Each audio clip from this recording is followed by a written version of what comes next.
وہ آپ کو دیکھ کے کہے گا سر کیوں مسکرا رہے ہیں آپ. تو ایک ایسا جسٹر جائے گا جو کہ کائنڈنس کا ہوگا. اس کے ساتھ perform creative random acts of kindness. ایسی چیزیں کیجئے کہ جو لوگوں کو پسند آئیں, جس سے مہربانی محبت کا جسٹر جائے. جیسے یہ ہو سکتا ہے کہ میک سم ون فیل نارمل.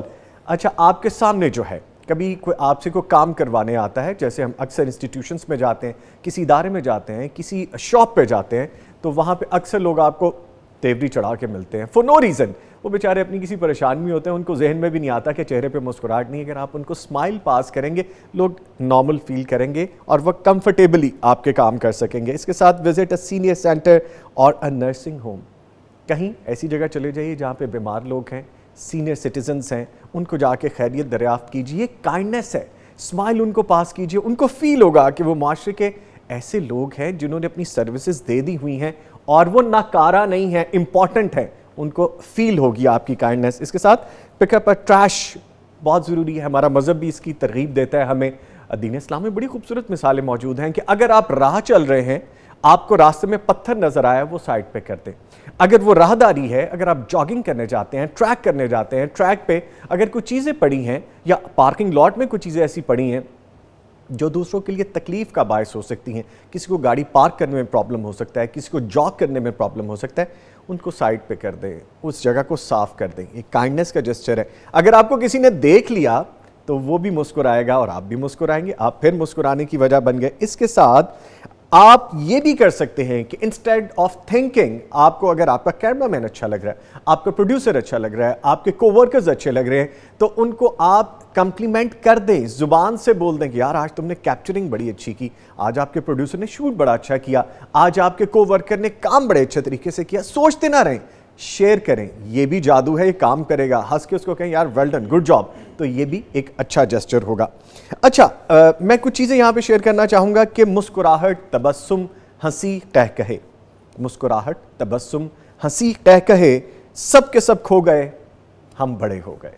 تو بڑے ہونے کا مقصد ہم یہ بھی رکھ سکتے ہیں ذہن میں کہ ہم نے جو ایکسپیرینسز لیے ہیں لائف میں ان کو شیئر کریں, پازیٹیولی ہنستے مسکراتے لائف کو گزاریں. اور ہمارا دین بھی جو ہے وہ اسی پہ ہمیں چلنے کی ترویج دیتا ہے. مسکرانا صدقہ بھی ہے, صدقہ جاریہ ہے, مسکرا کے ایک دوسرے کو ملے. تو میرے پروڈیوسر صاحب کہہ رہے ہیں کہ بہت زیادہ بول دیا آپ نے مسکرانے پہ, تو ہنستے مسکراتے ایسی چیزیں جب گزر جاتی ہیں تو وقت کا یقیناً پتہ نہیں چلتا. آخر میں اسی نوٹ پہ یہاں پہ روکوں گا بات کو کہ مسکراتے رہا کریں. یہ ہمارے نبی کریم صلی اللہ علیہ وآلہ وسلم کی سنت بھی ہے. اور اگر نعیم ناصر صاحب مجھے نہ کہتے تو شاید میں مزید اور آگے بول جاتا. سو کٹ ٹو شارٹ, مسکراتے رہیں اور ہمیں فیڈ بیک ضرور دیجیے گا. لکھیے گا کہ آخری بار آپ کب مسکرائے تھے. پروگرام کا فارمیٹ آپ کو پتا ہوتا ہے کہ تلاوت قرآن کریم سے ہم آغاز کرتے ہیں, آج کا وظیفہ آپ کو بتاتے ہیں, اور جو سوالات آپ ہم سے پوچھتے ہیں ان کے جوابات شامل کرتے ہیں. آج کی بات میں ٹاپک میں نے بڑا لمبا چوڑا ایک لیکچر جھاڑ دیا کہ مسکراہٹ ایک جادو ہے, اس پہ بات کریں گے, ہم دو نعت شامل کریں گے, اور آج سیگمنٹ ہے جادو جنات کے حوالے سے. سو اپنے جو گیسٹ ہیں اسٹوڈیوز میں ان کا میں تعارف کرواؤں. میرے ساتھ موجود ہے قاری محمد آصف متولی صاحب, فاضل قرات صبا ہیں. قاری صاحب السلام علیکم. وعلیکم السلام ورحمۃ اللہ. اور ان کے ساتھ موجود ہیں جی مفتی محمد اجمل بھٹی صاحب, عرصہ دراز سے حدیث اور شرعی علوم کے استاد ہیں, پی ایچ ڈی اسکالر ہیں اور مسکراتی شخصیت ہیں. سر السلام علیکم. وعلیکم السلام. آپ کیسے ہیں سر؟ خیریت سے؟ اللہ کا شکر الحمدللہ. آپ کی مسکراہٹ سے ہم نے ٹاپک آج سلیکٹ کر لیا تھا. اللہ کو برکت دے. آمین, جزاک اللہ سر. ابھی چلتے ہیں قاری صاحب کی جانب. قاری صاحب آپ سے گزارش ہے کہ سورہ زمر آیت نمبر 73 to 75 تلاوت فرمائیے, پھر آگے بڑھیں گے. اعوذ باللہ من الشیطان الرجیم.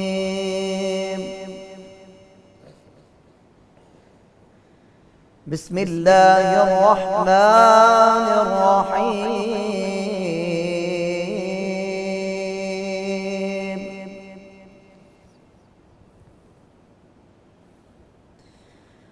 وسيق الذين اتقوا ربهم إلى الجنة زمرا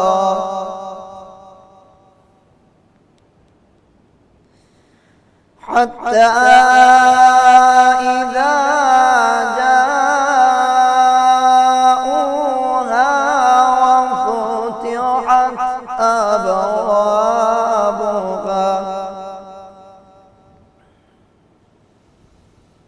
وفتحت أبوابها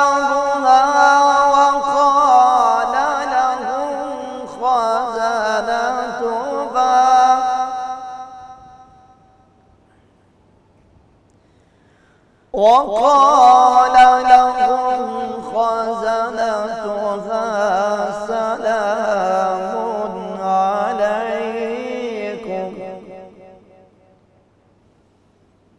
سلام عليكم طبتم فادخلوها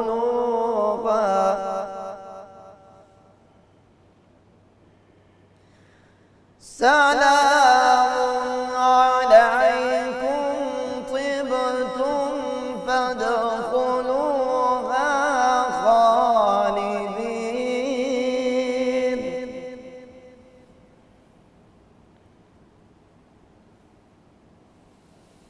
وقالوا الحمد لله الذي صدقنا وعده وأورثنا الأرض نتبوأ من الجنة حيث نشاء فنعم أجر العاملين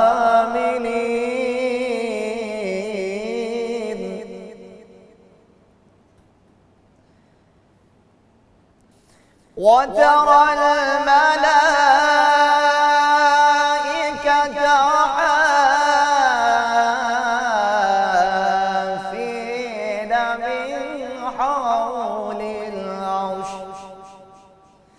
من حول العرش يسبحون بحمد ربهم وقضي بينهم